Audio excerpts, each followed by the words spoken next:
Halo, ketemu lagi sama gue, Benny Saputra dari Mantan Shop. Apa kabar semua? Ini memang videonya agak berbeda, ya karena mendadak dangdut nih. Mendadak banget, buka aja ya, nggak kedengeran nanti. Ini mendadak pengen bikin video karena motor yang spesial. Motor Ninja 250 Karbu 2009. Milik temen, ya customer juga, lagi minta dihidupin, dirawat. Kalian udah lihat Instagram masih tahu lah. Nah ini motornya, habis di servis, habis dicek segalanya, habis itu saya salonin, hasilnya begini, gemes.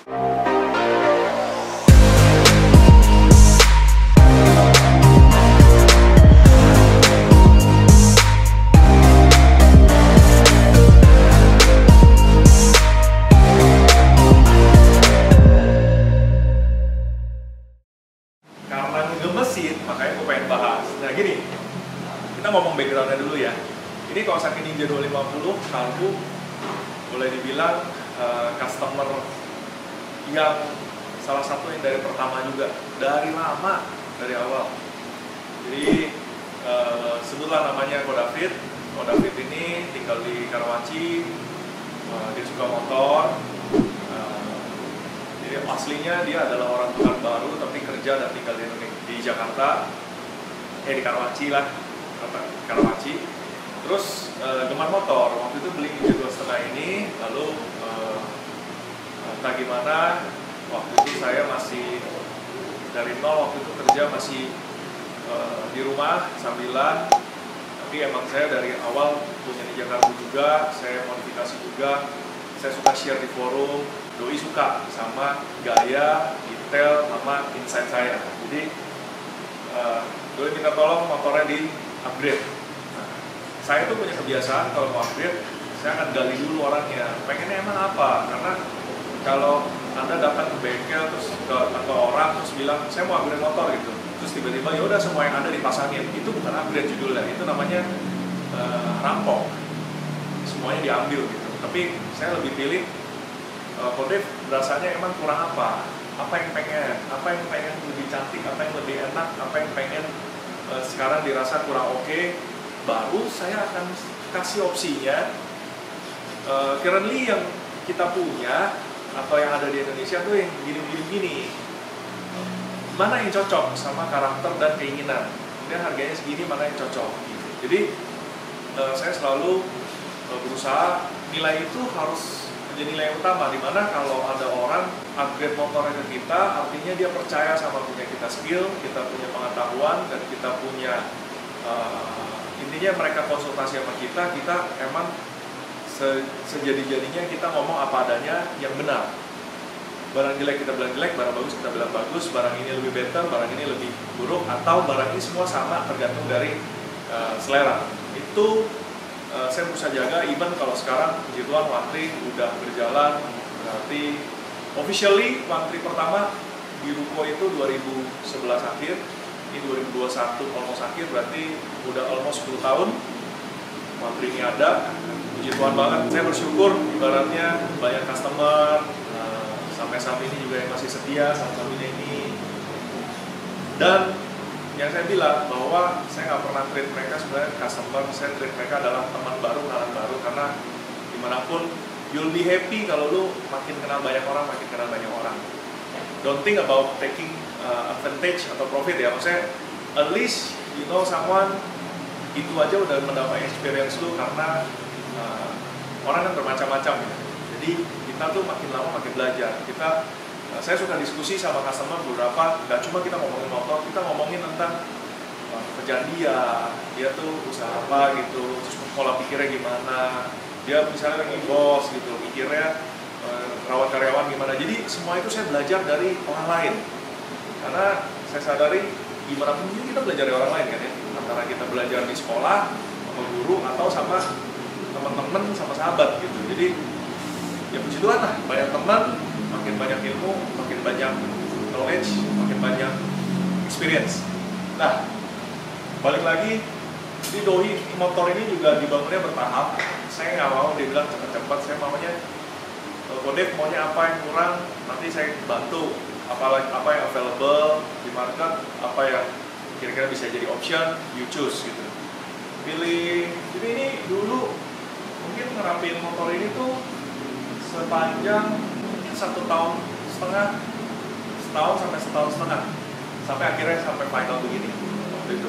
Dia juga suka ngomelin gua karena dibilang bikin bolak-balik, padahal ya gua lebih pilih lu harus tahu apa yang lu bayar, apa yang lu beli, dan bedanya apa.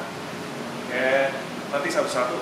Jadi item-item tersebut dipasang, saya minta dia ngerasain bedanya apa, so I know the money you spend, lu berasa dan it's worth of the money, gitu.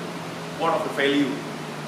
Itu kan jadi value added dalam hal dia nikmatin motor ini. Itu yang bikin kita juga sebagai bengkel atau modificator happy, gitu loh. Nah, jadi Ninja 250 ini beberapa hari lalu tiba-tiba Kodef telepon. Iya nih, motor gue kan udah selama ini di kantor, apalagi gara-gara pandemi dia udah gak terlalu ke kantor, 2 tahun didiemin, gak dipanasin, gak diapa-apain. Dia bilang, gue pengen dong hidupin lagi, gue pengen rapiin dulu gitu. Oke, kita towing, kita jemput, kita cek, mati, oli juga udah gak bagus, kita flush, engine flush, kita ganti olinya, filter oli, lalu juga tangki kita kuras. Ini hati-hati ya kalian ya, tangki juga biasa banyak kerak, banyak residu dan lain-lain. Ini kan motor masih karburator terutama, saya nggak mau paksa nyalain supaya jangan sampai ada bikin kotorannya masuk semua ke karburator gitu, PR lagi. Walaupun tangki kita kuras, karbu kita bersihin, membrannya kita bersihin dan lain-lain, semua pokoknya harus di posisi optimal, ideal. Semua dikerjain, busi dicek, coil dicek dan lain-lain. Sekarang udah all good, udah hidup. Kemarin dibawa ke sebelah, dicuci, poles sedikit, hasilnya menawan. Coba deh, kapan lagi lu lihat Kawasaki Ninja Kalbu 2009 semulus dan segini nih kondisinya. Nih salah satu yang menjadi kepuasan batin ya. Lu lihat nih, ini single seat original Kawasaki, posisinya juga fitmentnya perfect gitu ya. Lihat dari gapnya tuh, gap antar body, nggak kerapetan, nggak renggang. Terus lihat nih, karet yang sempat rusak katanya, ini lihat kalau original dan dirawat tuh, semuanya rapi, masih empuk, masih hidup tuh, bodinya mengkilap rapi. Ini jok masih asli kah bahannya, tangki semua body fairing, ini semua cat asli, tidak ada diganti-ganti. Nih, fairing depan, spako depan, aduh, detailnya semua menawan. Emang kalau emang nggak semua orang ya bisa happy ngeliat ini. Cuma kalau saya sendiri ya, saya akan happy gitu. Gimana cara motor 2009 kondisi sangat baik, kondisi sangat sehat, dan juga detailnya semua perfect gitu ya, fitment perfect. Itu menjadi kepuasan batin tersendiri. Dan menurut saya kalian yang suka upgrade motor, jangan pernah kepuasannya ke harga, tapi lebih ke konsep, terus juga hasil perfect atau perfect fitment dan perfect harmoninya. Itu yang menurut saya kamu boleh bangga gitu. Saya suka ngeliat motor ini ya karena itu tuh. Jadi pasangnya semua rapi, termasuk ini harganya dulu zamannya Fiber ya, memang ini mah banyak banget yang bikin. Dari harga yang murah sampai mahal ada. Ada jaminan nggak mana yang paling bagus, yang paling mahal? Enggak juga. Saya pernah dulu ya, kita masih reseller ya, maksudnya ya kita reseller, saya masih rumah-rumah gitu ya, kita udah deh orang supaya dapetin yang bagus, saya cari siapa produsen yang paling mahal, saya beli yang paling mahal, nggak presisi juga, nggak durable juga. Akhirnya saya satu-satu kita cari, ada ketemu yang bikin fiberglassnya tekniknya benar gitu loh, jadi proper. Ada orang yang kadang bikin fiberglass maunya cepet, maunya making money. Jadi yang penting fisik serupa, cepat, kelihatan blok gitu loh. Padahal kan kita mestinya bikin proper, sabar, sesuai, fitmentnya dipasang juga sesuai. Salah satunya ini produknya si teman saya dulu namanya Arik di Kebayoran, James ya, nama tokonya James, masalah JMS. Ya CIMS itu bikin, kalau barang-barang fiber waktu itu Hager, habis itu juga ada Undercover, ada apalagi banyak ya. Saya suka tuh. Kalau mau dibilang adu perfect-perfectan ya memang mungkin ada yang lebih bagus, tapi dibandingkan harga, habis itu juga, jadi bukan gitu ya. Harganya menurut saya moderate, fair enough. Dibilang paling mahal enggak, paling murah enggak, tapi quality, durability, cara dia bikin lapisan fiberglassnya minim dempul, jarang banget dempul, nggak berat, dan juga durable, tahan lama, misalnya kena panas, terus getaran dan lain-lain itu nggak mudah yang pecah atau kering, retak-retak gitu, enggak. Tuh, keren. Kayak gitu-gitu tuh bikin saya lebih menjadi pilihan utama gitu. Nah, mau gua kasih tahu seberapa klinisnya di motor, salah satunya gua nyalain. Ya, gua nggak lihat ke atas. Ini emang udah kita servis. Tapi ya kalau memang motornya dasarnya juga nggak bagus kan, nggak bakal sebagus ini. Ya, gua pencet starter aja deh. Dengar suara halus mesinnya. Suara mesinnya halus. Valve-nya, tensionernya, bisa halus ini. Ini kayak baru ini. Kalian dengar suara knalpot dentungnya. Kalau motor multi silinder itu harus pembakarannya antar silinder tuh harus sesuai timing. Makanya di motor ini ada namanya kalibrasi throttle. Tujuannya adalah supaya pembakarannya sempurna. Kedengaran dari mana? Nih, suara knalpot. Dentungnya benar-benar teratur. Gak ada berbet-berbetnya, dan juga antar dentum semuanya intervalnya sama. Saya gas ya. Wah, pakai trik.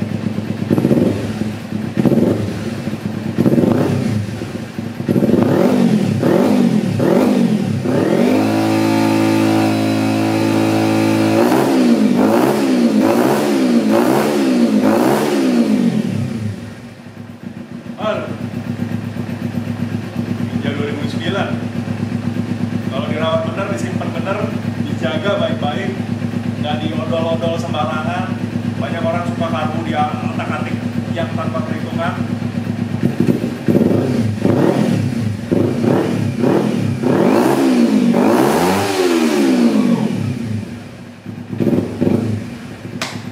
Cek motor itu jangan cuma dari HRPM.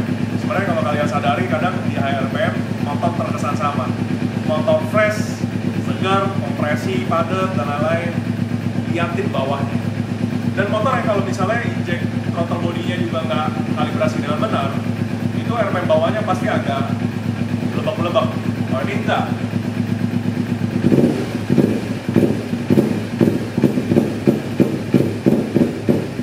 Nggak kebasahan, nggak kekeringan. Mesin sudah dijetik dengan baik since 2010.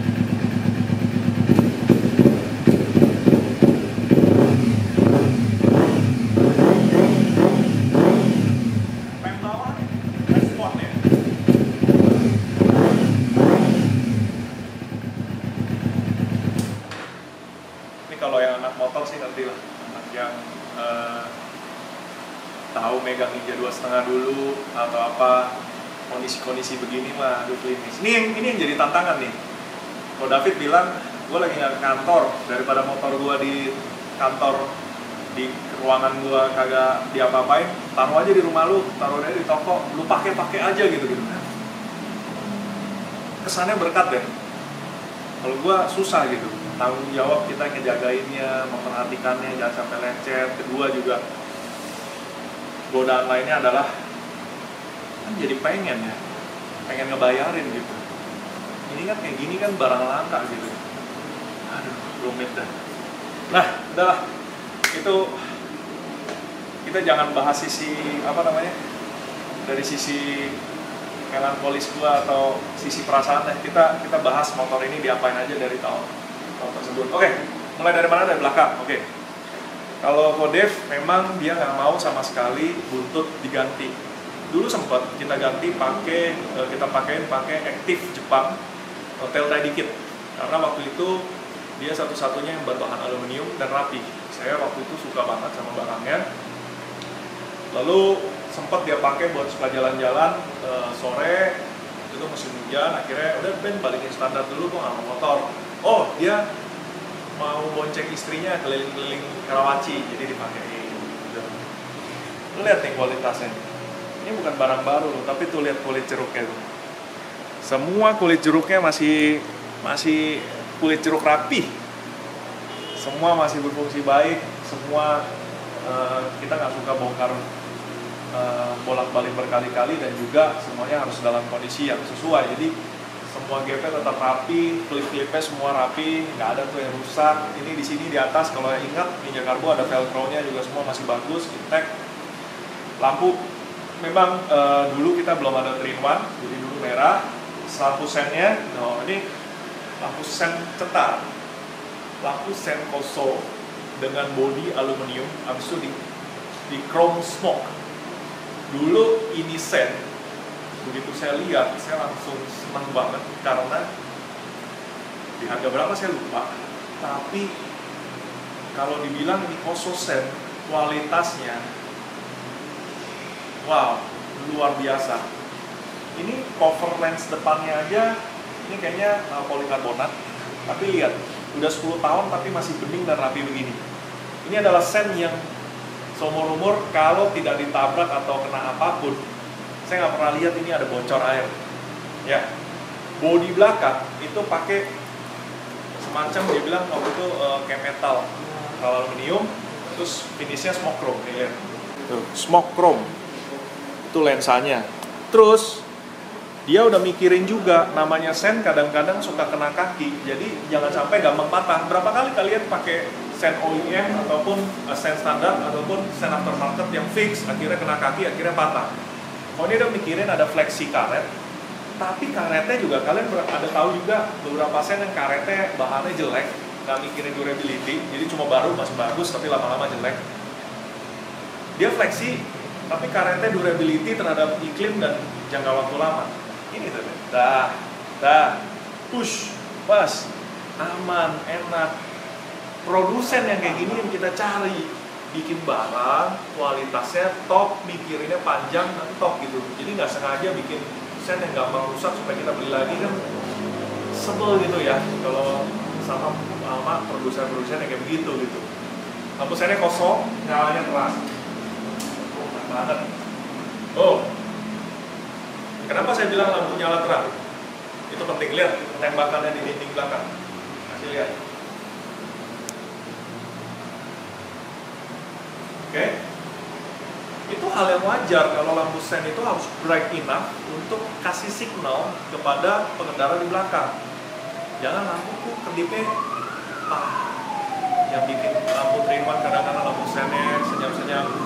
Nggak bisa, kalau apalagi udah pakai LED. LED itu sistemnya dimmingnya berarai, alias tembak lurus. Jadi terangnya itu yang paling penting gitu. Oke, pakai single seat original, tadi yang saya bilang kondisinya masih luar biasa. Terus ban digunakan adalah ban Benlex S20. Tentu sudah mati, sudah keras karena ini ban dipasang dari bannya terakhir ganti 2014 tuh.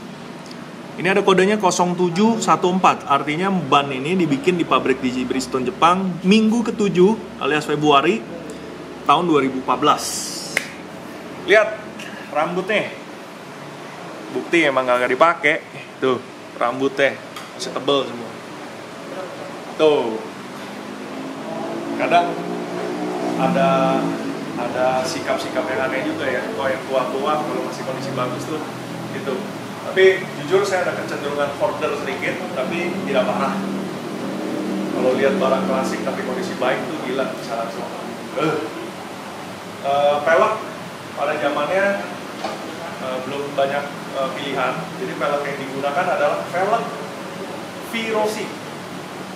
Pelek ini adalah pelek casting aluminium. Palangnya 1, 2, 3, 4, 5, 6. Palang 6. Uniknya ini bersifat hollow. Jadi Jadi di spoke-spoke-nya ini kelihatan gede supaya ringan. Dalamnya biasa dikasih itu loh, molding tanah liat. Jadi begitu udah selesai dicetak, tanah liatnya dikeluarin, udah polos. Makanya dulu pas beli Valentino Rossi kadang-kadang, dulu pabriknya mungkin bersihnya kurang. Kalau dulu beli Rossi, nyampe sebelum dipasang, pastiin dulu tembak angin di dalamnya pasir-pasirnya keluar. Karena itu dari pabriknya kadang kurang tembak. Sorry ya bro, ini kebetulan yang punya pabrik Rossi kenal juga nih temen mobilan juga. Peleknya dulu memang sempat ada isu di bearing, saya akui. Dan kalau dibilang kekuatan, kalau untuk pakai rolling, sebenarnya kalau kita sortir, pilih banyak Rossi itu waktu produksinya banyak yang bagus, juga banyak aja yang sebenarnya agak defect. Waktu itu saya selain jual, saya sortir. Jadi saya datang ke distributornya, kalau ngambil set, ya pokoknya satu-satu gue buka, gue sortir. Gitu. So far, ini pelek udah 10 tahun, ya walaupun udah dipakai sih, tapi aman. Bearing-bearingnya biasanya kita upgrade, kita ganti yang baru dan lebih bagus. Termasuk waktu itu yang jadi problem di pelek ini adalah kolak. Di bearing itu nancep di pelek, tapi antar bearing kanan kiri itu ada penghubungnya. Di dalam itu adalah besi, namanya sebutnya kolar hub. Kolar hubnya memang dari dia dapat IPA, las, ada lasannya. Cuma menurut saya kadang kurang panjang, habis itu nggak rata. Alhasil saya selalu bongkar, bearingnya kita ganti baru, belakang 6203, ingat tuh 6203. Habis itu kolar hubnya kita beliin baru ori Kawasaki, kita pasang. Hasilnya fitmentnya bagus, bearing nggak bakal oblak, smooth, masih enak, durable, dan nggak bikin masalah kalau dipakai. Rossi kaliper belakang standar, cuma selang rem diganti hel, warna smoke. Lalu di sini menggunakan KTC Racing hook, race hook. Jadi dulu awalnya ini bikin Laser Beat Jepang, tapi habis itu KTC Taiwan juga bikin. Aslinya ini sebenarnya fungsinya sebenarnya buat pedal stand balap yang model-model ini loh, tak gitu, tahu ya? Yang modelnya ada jalurnya gini, terus diungkit motornya naik, pedal balap tuh biasanya. Nah cuma saya suka ini walaupun nggak dipakai pedok, makanya di sini ada tanggal 10 pedok karena bikin swing arm ini langsung kelihatannya menurut saya berubah. Karena menurut saya ini adalah salah satu produk yang cerdas, merubah barangnya harganya relatif murah, tapi merubah komposisi di bagian arm ini jadi jauh lebih berisi dan jauh lebih keren.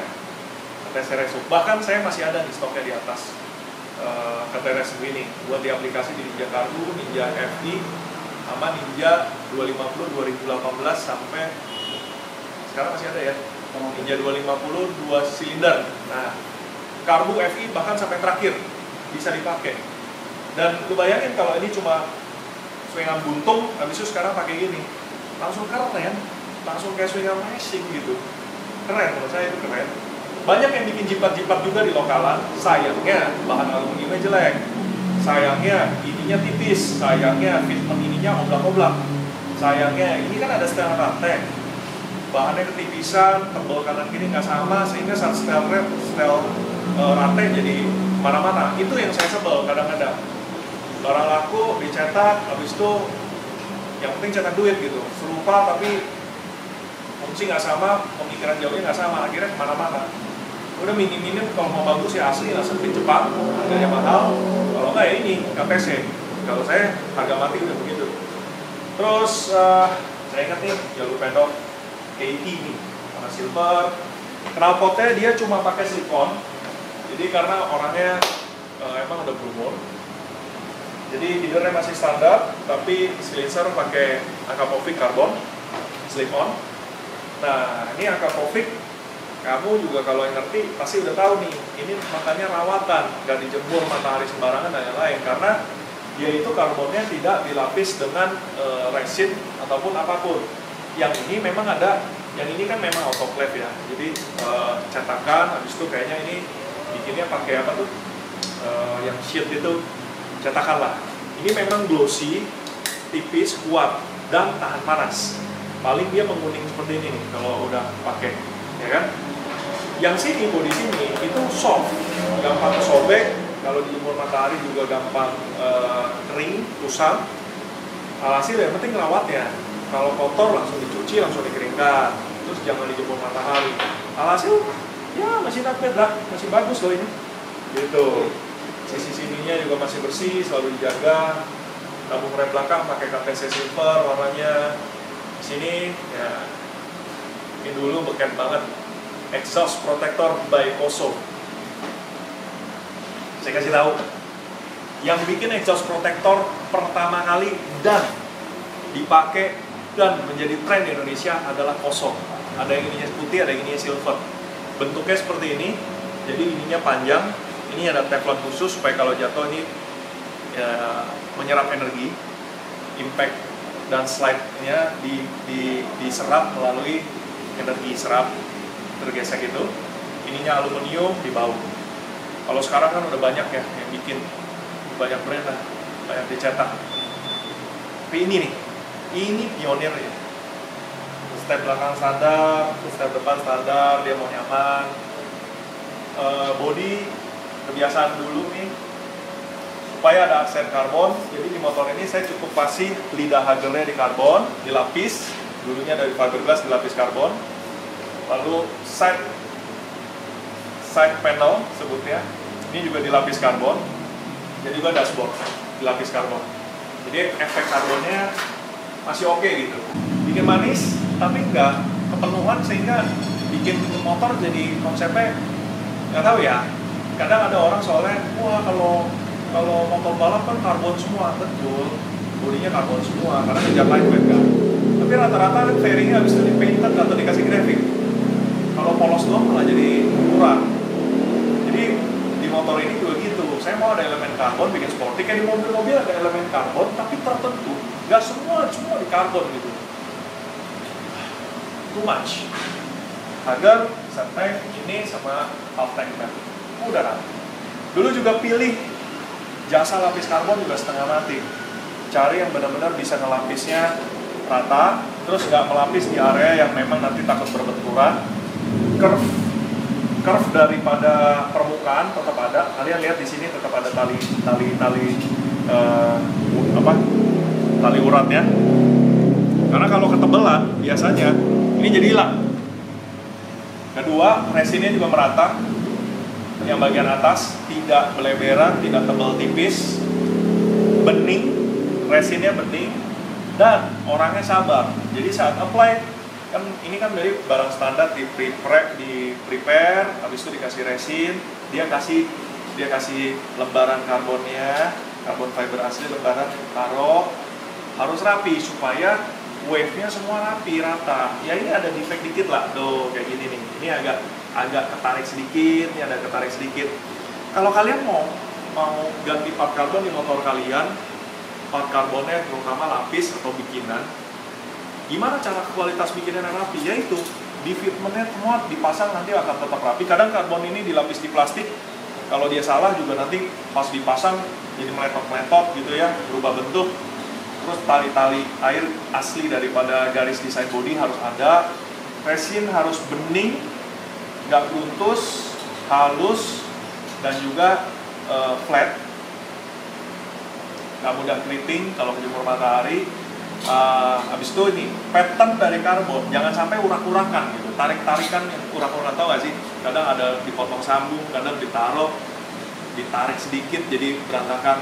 Bukan berarti kelihatan karbon jadi itu adalah karbon parts gitu. Itu ya karena keterbiasaan ya, orang yang terbiasa untuk punya jiwa all about excellent. Ya udah, kalau pakai part ya harus yang excellent gitu. Walaupun murah tapi dibikin. Maksud saya gini, walaupun bukan yang bikin dari produsen ternama gitu ya, ada orang emang mungkin home industry, lapis resin, tapi kalau dia emang punya spirit of excellence, dia bikin barang juga excellent gitu. Ini half tank pad, yang ini cetakan, aslinya mereknya A-Tech Japan. Waktu itu setelah beberapa tahun akhirnya banyak yang produksi lokal dan juga nggak jelek.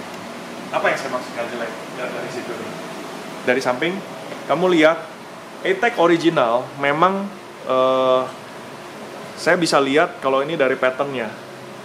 Ini patternnya agak kurang rapi sedikit. Kalau yang original rapi banget dan agingnya jauh lebih rapi. Ini adalah cetakan. Saya ingat waktu itu teman saya Kofrans melakukan produksi cetak apa yang sekarang kayak Quantil lakukan. Jadi bikin produksi part yang dicetak press infuse gitu, di molding, terus juga resinnya kualitas tinggi, taruh karbonnya kualitas baik, sehingga bentuknya benar-benar bagus. Kenapa? Ini bentuknya nggak simpel soalnya. Kalau dari samping kelihatannya begini, terus ke bawah, supaya ini maju. Kalau di race supaya stopper gitu ya, stopper daripada bodi kita. Lalu di sini ada lekukan tangki nih, nah, sehingga semua gap di sini semua rapat benar dengan tangki. Ini bidangnya itu gitu tuh, ada curve-nya. Semua wave-nya rapi banget, resinnya rapi dan kuat. Bunyinya juga kayak keramik gitu. Ini. Jadi saya demen banget. Kalau dulu orinya saya lupa berapa, ini kalau nggak salah harganya cuma setengahnya. Dan saya merasa, wah jangan gitu dong, udah jualan barang ori, kok ada jualan palsu. Well, kalau barangnya memang bagus, ada marketnya, saya jual both ways gitu waktu itu. Ada orang yang benar-benar appreciate, gue maunya yang asli karena emang kualitasnya pol 100%. Kalau ini kan boleh sebut ya 70-80%. Ya udah 70-80%. Tapi setelah itu banyak nih yang cetak lagi nih. Ini kan tebelnya paling 0,8 sampai 1 mili ya. Kalau yang itu tebel, bentuknya nggak karuan, di lem juga gap-gapnya kemana-mana. Nah itu yang kayak gitu sih mateng dah gitu ya. Itu sayang mau beli murah juga saya bilang tetap sayang, buang duit gitu namanya. Lu beli sesuatu yang hanya dapetin pandangan mata, gimmick yang ada tetap nggak oke gitu. Oke, terus ini tutup tangki, tutup oli. Ini warna silver. Saya ingat ini dari WRRP Taiwan. Ini frame slider menggunakan frame slider KTC. Posisinya dia pakai itu. Jadi kalau dulu zaman kargo kan frame slidernya ada yang cuma ngambil dari atas, frame atas. Karena itu dulu nggak ngembangin pertama di USA mereknya Shogun, ada juga merek dari Moto Fashion dan lain-lain. Terus habis itu ada merek Jepang sebenarnya yang bikin seperti ini. Dia kasih brace dulu dari frame atas ke frame ke bawah, tutup cover bak kopling ini. Habis itu ada penyangga di sini. Supaya kenapa? Dia mikirin kalau ini dengkul, ini jauh dari dengkul. Terus juga posisinya dia ngambil kalau bisa agak bawah. Kalau ini kan kemarin terlalu atas, kalau ini sedikit agak bawah. Gitu. Dan posisinya juga enak pas di kap.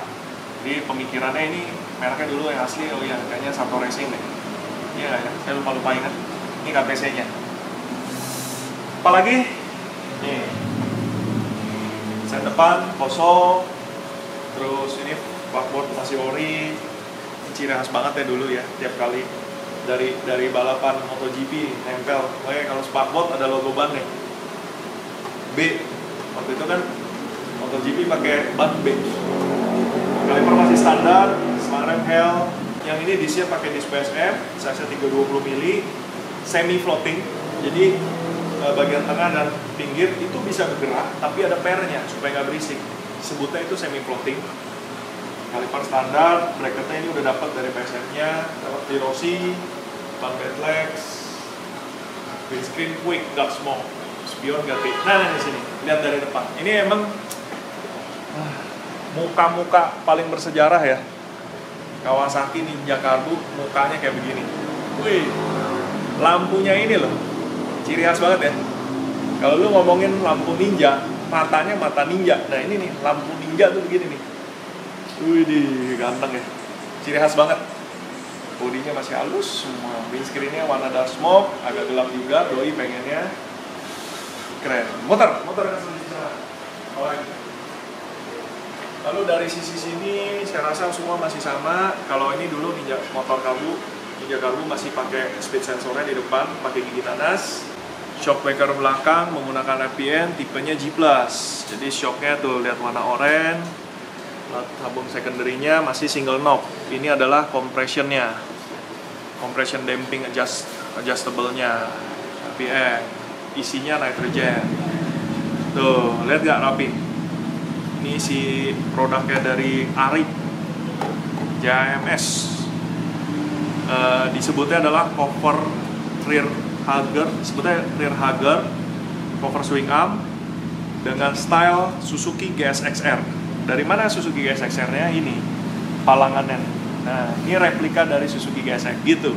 Tapi ya, memang beberapa orang tidak senang, terutama dengan yang berhubungan dengan fiber dan kondom itu. Memang tetap ada kelemahan, air, kotoran, pasir, terus juga gampang crack. Seperti ini nih, kayaknya kena kaki.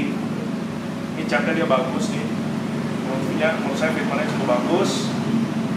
Dan pernah, dia robust banget, rapi, kuat, kokoh, nggak gesek sana sini, nggak ada serempet sana sini. Ini juara di masanya, juara buat saya. Kalau Ari nonton, jadi ingat ya bro, gue tunggu lu berkarya lagi bro, bikin part-part fiber, siapa tahu kita bisa kolaborasi, bikin part yang kualitasnya high end, kita coba kejar ekspor bro. Nah, apalagi, nah nih lihat nih di sisi depan, sisi atas. Ini lihat logonya nih.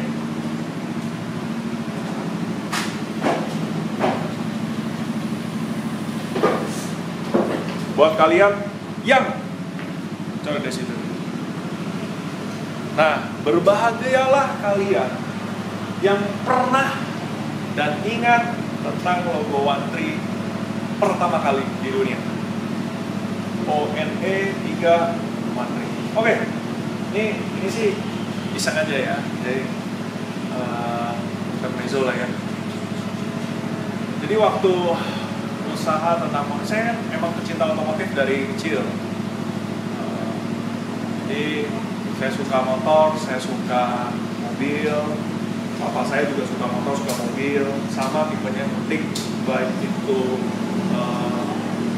speed maupun ke arah upgrade looks, performance, audio, anything. Saya tuh SMP, SMA ya, itu namanya mendambakan banget tuh semua motor-motor Ninja 150. Waktu itu ada teman baik saya namanya Ibrahim juga dengan baik hatinya menginjamkan motor. Sekarang saya ingat sih, aduh, saya kok malu-maluin ya, udah pakai pinjam motor gitu. Untuk motor nggak kenapa-napa gitu kan. Lagian ini telat deh, penyesalan datang belakangan ya. Kalau emang nggak punya ya menurut saya udahlah, jangan kelaksaan daripada ibaratnya. Saya sekarang itu kadang kalau dengan barang saya nggak suka gitu kalau orang sembarangan pakai barang kita gitu. Jadi harusnya saya tahu itu dari dulu gitu. Jadi maluin. Dah. Tapi Wawa terakhir juga Bram kemarin masih kontekan juga, dia bilang dia happy to do it gitu. Dia pinjemin gue, jadi ya gue yang thank you lah dari kasih experience itu. Terus bebek, gue punya Shogun Kebo, gue punya Jupiter pertama kali Jupiter Jet, gue punya tetangga gue, teman punya Satria Lumba hitam oranye. Jadi kalau di rumah gue waktu itu, di kamar gue masih sama adik-adik gue, gue panjang poster, gue langganan Motor Plus ring, otomotif. Kalau ada beli jajan, gue belinya tabloid otomotif sama tabloid Motor Plus. Nah, itu redaksi Paniko, itu dari dulu. Kalau ada artikel ya, Niko. Ya puji Tuhan sekarang malah kita dulu udah sering juga jadi bikin liputan gitu. Ya happy ya, itu life achievement yang orang lain mungkin nggak bisa rasakan atau nggak bisa apa maksudnya atau hubungannya gitu. Tapi kalau kita sendiri gitu, itu jadi life achievement yang sangat ingin happy gitu. Dulu kita selalu mengidolakan mereka, membaca artikel mereka, terus akhirnya kita bisa berkarya juga dan ada apa namanya sumbangsi di sana. Thank you God. Di rumah gua panjang poster dari Motor Plus otomotif gitu ya, pokoknya kalau ada Om Ahmad Jayadi, wih, dulu balap kan, motor-motornya tuh Yamaha, Caltex, gua potong, gua pajang Om, bener. Tiap ada berita lu, gua potong, gua pajang di dinding gue. Terus ada Om Irwan, Om Hendriansyah, siapa yang nggak kenal? Dewa balap, Dewa road race dari motor Yamaha ya, yang inter biru, potong, tempel. Gua kalau perhatiin, gua paling suka the way they make, mereka potong bodi lampunya tuh, terus dibikin gitu, stang dipendekin, dibikin manis gitu kan. Terus juga apa nih, knalpot kalajengking ya dulu ya, knalpot wataknya itu, curve-nya ya, karena dulu juga saya emang orang eksak ya, saya orang IPA, saya suka engineering, saya suka gitu-gituan. Saya perhatiin detail tuh itunya, keren banget. Knalpotnya itu harusnya gimana, suka bikin sketchnya. Sampai terakhir tuh ada juga motor Om Hendri yang Satria Lumba hitam oren, ganteng pol, gede-gede, mau cover apa buat tempel, pokoknya dinding gua tuh dulu penuh dengan gitu-gituan gitu. Terus tetangga ada beli motornya, terus dia modifikasi serupa. Gua seneng, sampai setiap pulang sekolah gua cuma ke tokonya si Om, gua cuma izin, gua mau liatin, gak usah saya kasih jalanin, gak usah, saya cukup liatin motornya, saya senang tuh, liatin. Gak tau gimana, kayaknya si Om waktu itu kasih sama gue, akhirnya sekali gue dikasih pakai. Oh, happy-nya bukan main. Thank you banget Om. Kayak gitulah. Sekarang puji Tuhan temenan sama Om Irwan, sama Om Henry, sama Om Jayadi. Itu dulu idola gue dari dulu sampai sekarang. Nah, akhirnya buka toko tahun 2009-10 online di rumah, dari rumah dulu, karena saya bukan orang yang berjumpa, ya ada seadanya nyambung lah. Jadi makanya kayak sekolah pun juga kayak sebisa mungkin saya berprestasi supaya dapat keringanan atau dapat beasiswa. Buat kita yang memang ibaratnya ya, kalau kamu merasa tidak beruntung, jangan kamu menyerah dengan ketidakberuntungan kamu harus berusaha. Kan tetap namanya nimba ilmu, bisa aja tuh masih ada banyak jalur-jalur beasiswa. Jadi ya kejar itu gitu. Kalau memang you really craving for your life goal gitu. Ini adalah logo pertama yang saya desain sendiri, bikin pakai Adobe Photoshop. One Tree, warnanya putih, merah, stiker begini, sesimpel itu One Tree. Apa sih artinya One Tree? Waktu itu ya, my lucky number is 13. Dan dulu sebelumnya awalnya pengen cari nama ya, biasa orang cari nama kelibutan gitu, pengennya ini itu, akhirnya nggak dapat final. Sampai di satu titik saya berasa bahwa kan nomor keberuntungan saya 13. Kata orang 13 angka sial. Saya bukanlah orang yang percaya akan adanya sial dan mujur, karena saya di posisi jujur ya, ini mungkin berkah juga gitu buat saya, karena saya merasa dulu bahwa saya ini orang yang tidak mujur. Apa-apa yang saya lakukan kurang oke, keadaan yang diterima oleh saya kurang oke, saya pengen ABC nggak bisa gitu. Jadi kalau ada angka hoki dan tidak hoki, ada keadaan orang hoki dan hoki, kalau gitu saya merasa dipaksa untuk hidup dalam kondisi yang tidak oke, dalam yang tidak beruntung dan tidak hoki. Tentu saya sebagai pemuda waktu itu, saya nggak terima dong. Kenapa kalau kita lahir dan hidup dalam kondisi tidak beruntung, tidak hoki, akhirnya kita harus terima dan jalani aja hidupnya, emang lu nggak beruntung dan nggak hoki. Menurut saya itu bodoh. Kedua, tentang saya beragama Kristen, jadi tentang ada perumpamaan di dalam Alkitab tentang talenta. Udah jelas-jelas di sana ada yang dikasih talenta 1, 2, 4, dan mereka yang membawa pulang dalam rumusan yang tidak, ibaratnya nggak 2 kali lipat atau gimana. Intinya adalah berapapun yang lu dikasih, lu olah dan kembali, yang penting ada progres. bagi saya, jadi Tuhan menilai adalah dimanapun, kapanpun, berapapun ditempatkan, lo harus terima kondisinya, keadaannya, dan bersiasat. Karena apapun yang ada itu udah jadi talent. Pernah nggak di Alkitab ada ngomong bahwa talenta yang diberikan kepada nol? Tidak, minimum 1. Bagi saya tanya orang kalau misalnya gini, saya nggak ada ini, nggak ada modal, orang tua nggak punya ini, nggak punya gitu.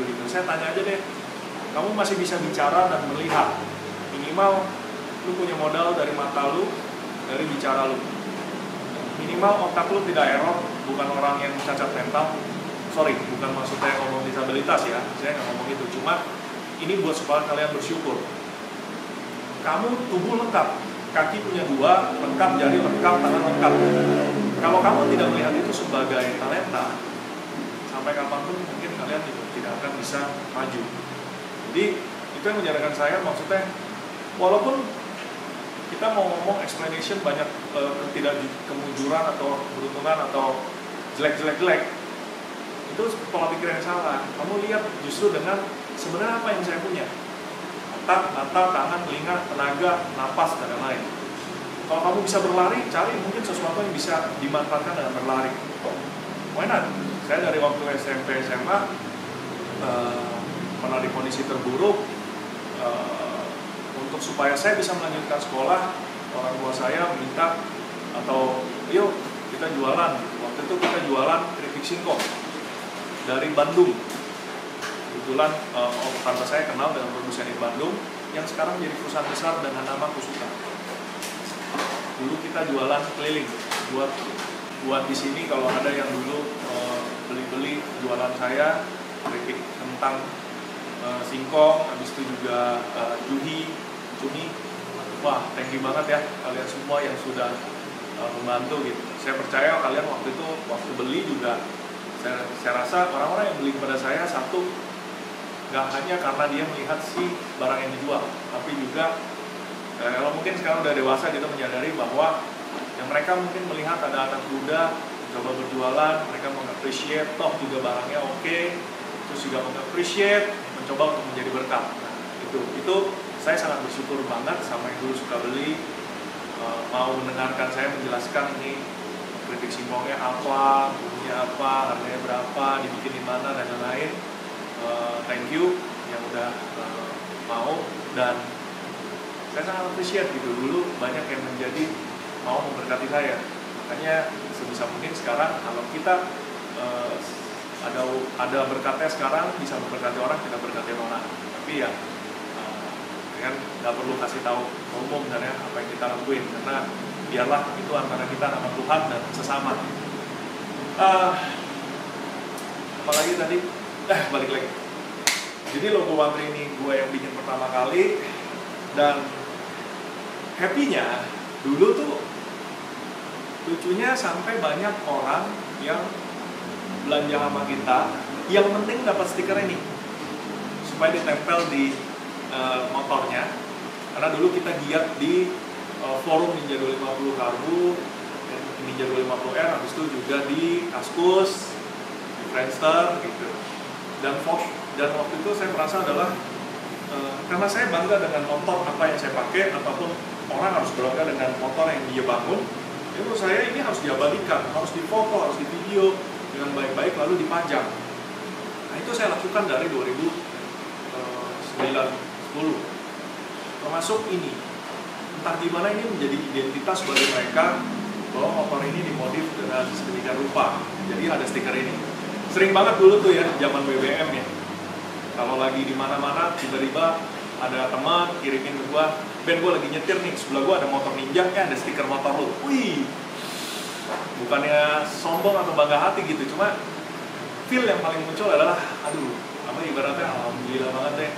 Wih, banyak ya customer yang suka gitu, senang dengan dan bangga gitu, ada tag One Tree-nya. Kan ya saya sendiri saya nggak terlalu suka berstiker macam-macam, tapi ada orang justru bangga dengan bangga tempel logo One Tree. Waktu itu pokoknya logo One Tree kalau nggak tempel di sini, udah mostly begitu, tempel, bangga, banyaknya teman, di mana-mana ada, wah itu yang kita bikin happy. Artinya, wah ya puji Tuhan ya, bisa begitu gitu. Sampai akhirnya logo One Tree udah evolve 2 kali. Jadi yang pertama, yang kedua yang agak kotak-kotak, yang ketiga yang sekarang.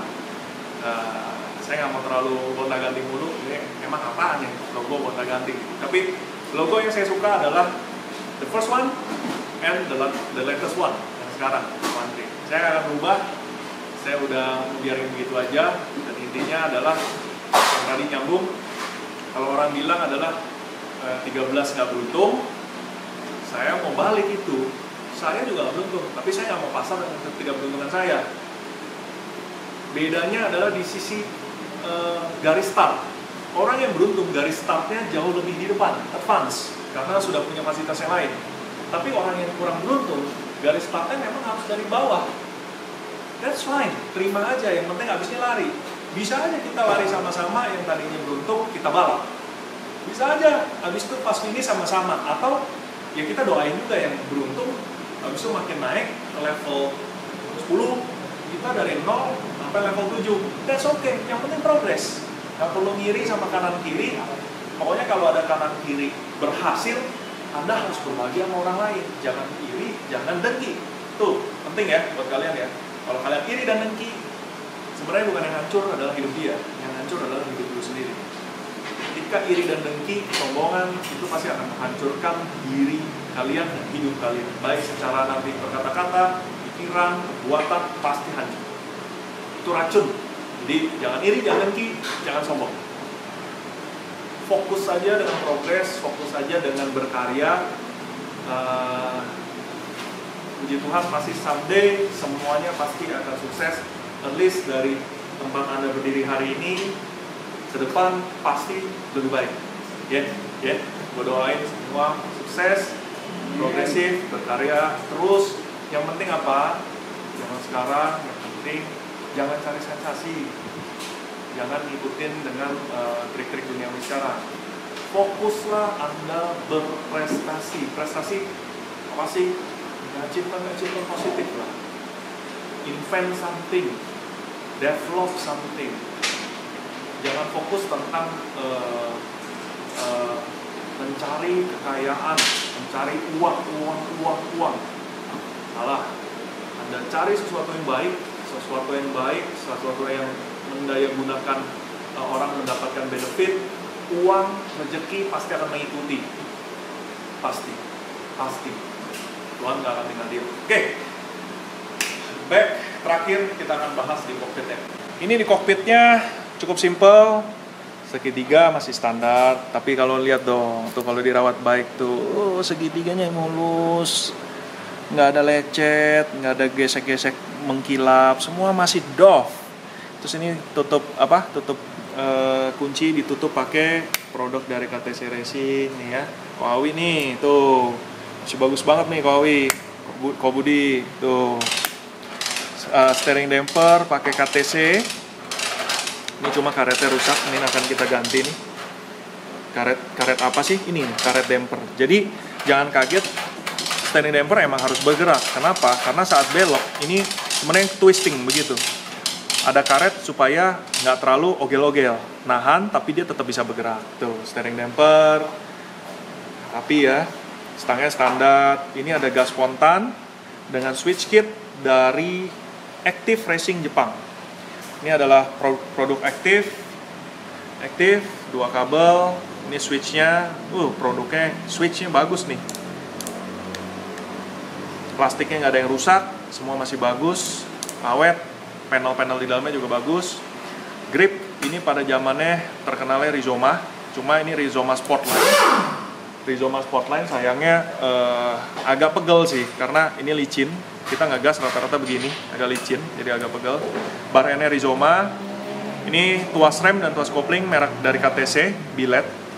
Bagus banget ini dulu, sayang sekali nih, udah discontinue. Kenapa saya bilang ini bagus bikinnya? Satu, saya sering banget lihat orang pakai aftermarket lever, udah desainnya jelek, fungsinya nggak enak, terus fitmentnya kacau balau. Nggak hanya yang merek lokal, merek luar juga ada yang begitu. Makanya hati-hati kalau beli lever. Saya bilang bagus kenapa? Lihat, ini housing di inti tidak oblak sama sekali. Precisementnya bagus. Di sini ada tetap alat buat nge-switch lampu rem. Nih, tetap ada. Di sini jendolan untuk nonjok piston daripada master rem juga dibikinnya bagus, solid, presisi. Jadi ngeremnya bagus. Ini ada setelan untuk tinggi rendah. Ininya juga lihat tuh. Bushing bearingnya tuh bagus. Seumur-umur ya nggak bakal rusak kalau memang bagus gitu. Terus levernya, orang ganti lever itu sebenarnya tujuannya adalah supaya jauh lebih ergonomi di jari, lebih dekat tapi lebih enak. Kamu lihat ya, saya tarik ya rem. Lihat ini sama ini lurus kan? Ya kan? Lever kit itu harusnya yang bagus desainnya, kalau ditarik ini tuh lurus. Jadi kenapa? Coba jari kamu kalian begini nih, tarik nih. Coba lihat lekukan yang ininya. Ini sama ini lurus gak? Berapa banyak kalian lihat lever kalau ditarik levernya ke bawah sini? Jadi yang ditarik nanti cuma telunjuk, bagian sininya udah hampa gitu. Gitu. Ada juga yang ininya mentok duluan, abis itu ini keluar. Ya, itu yang saya bilang kadang-kadang pada bikinnya nggak dipikirkan dengan baik. Padahal menurut saya yang paling ergonomi adalah yang seperti ini. Ini short lever sebutnya. Waduh, enak bro. Lo mau lagi daily, lo mau sentul tuh ngerem paling ujung tuh, asik. Bulet ini adalah stopper supaya jari mentok. Kalau kita lagi di itu butuh braking power tinggi, kita ngambilnya ke belakang. Kebiasaan kalian kalau ngerem gimana? Kalau saya sih kecenderungannya gas ya. Saya selalu begini sih. Enggak nih. Saya kalau ngerem, saya tuh begini. Nah, ini saya ngerem itu pakai jari luar karena ini kan lengan kuasa ya. Lengan kuasa tentu di sini sama di sini lebih entengin di sini. Jadi braking powernya jauh lebih kuat tuh. Cas. Ininya megang. Cas. Dah, kopling. Di sisi kopling sama clutch-nya ini pakai grip Rizoma Sportline, ini Rizoma bar end. Housing kopling masih standar, tapi koplingnya diganti. Nah, koplingnya diganti pakai KTC, kamu lihat. Nggak oblak, rapi, switch-nya juga tetap bekerja, bagus, dia pasangin buat ngatur switch-nya. Habis itu, nih, tangannya nih. Ya, nih. Tuh. Apa nggak perfect? You see? Lihat nggak? Tuh. Flat. Kalau kopling kalian pasti tekan sampai habis bukan? Nah, posisi habisnya di sini bukan? Tuh. Ini adalah handle yang menurut saya paling top, ergonomis, enak, nyaman. Termasuk bentuknya. Tuh. Asik ya? Jadi kalian pengaturan ini juga harus perlu diatur. Pengaturan posisi lever di jepitan ini diatur berdasarkan tangan. Tuh. Tangan lu dijepit di mana, jari lu di mana. Nah, ya.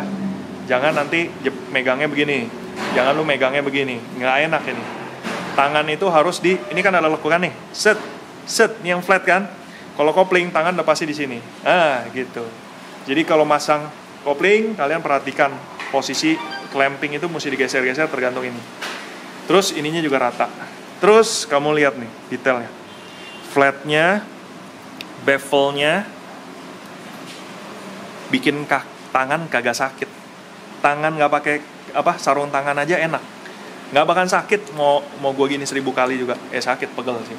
Tapi ya nggak sakit gitu. Lu kalau yang gini kan tajam kan, ya kan? Ya Sun ya. Ini kan halus, gitu. Gua kasih tips and trick. Sepertinya masih banyak yang nggak ngerti tentang kopling mekanis, kasih gap itu seperti apa. Nih loh, di sini ada pengaturan kabel. Seberapa banyak kalian harus kasih toleransi? Banyak dari kalian saya menemukan motor seperti ini. Jadi ini udah posisi mentok nih, posisi ke atas mentok, kabel nggak ada gap sama sekali. Jadi kabel tuh langsung tight. Ini jangan, karena ini akan dapat menyebabkan motor kalian koplingnya gosong, selip karena selip. Mau pakai kopling standar kek, mau pakai kopling Akosato kek, Gel Speed kek, merek apa lagi? Banyak lah. Pokoknya intinya tentang setup, bukan tentang barang. Harus dikasih toleransi. Berapa toleransi minimum? Nih, segini deh. Tuh. Kalian lihat? Nih, lihat nih. Ini kan kabel longgar nih. Kabel lagi free, longgar. Jarak dari sini ke sini, tuh, 2 mili. Ini adalah gap minimum yang dibutuhkan untuk kabel mekanis kopling. Oke? Jadi kalau kalian yang mau ngutik-ngutik motor sendiri, ingat, jangan lupa kabel kopling harus ada toleransi. Oke, kasih lihat speedonya. Speedo andalan anak Ninja 250 karbu. Pakainya Koso RX2. Jadi di zamannya orang pakai Koso RX2 ini dulu RX2N sama RX2 di Ninja 150, Ninja keluar, banyak yang pakai, dibikinlah dudukan nih. Dudukan yang belakang ini banyak yang bikin dari JMS, dari Lace Motor, terus juga banyak lah yang bikin lah. Ada yang presisi, ada yang rapi. Nah ini tergolong yang presisi dan rapi nih, saya suka. Catnya juga cat bagus gitu. Nah sebenarnya Koso juga akhirnya ngeluarin dudukan platnya dari plat plastik gitu yang khusus. Tapi kalau untuk RX2 dia di tengah sendiri, jadi kayak kurang cakep. Ada lagi kalau RX2N ditaruh di tengah-tengah karena dia kecil dan sentral, jadi bagus gitu. Ini yang versi bikinan fiber. Penuh ya, keren ya speedo ya. Ini zaman Ninja Karbu pakai ganti speedo ini udah langsung keren. Kita nyalain ya. Cus. Ingat banget nih. 7 warna. Terus voltmeternya pakai auto gauge yang step meter. Nyalain ya.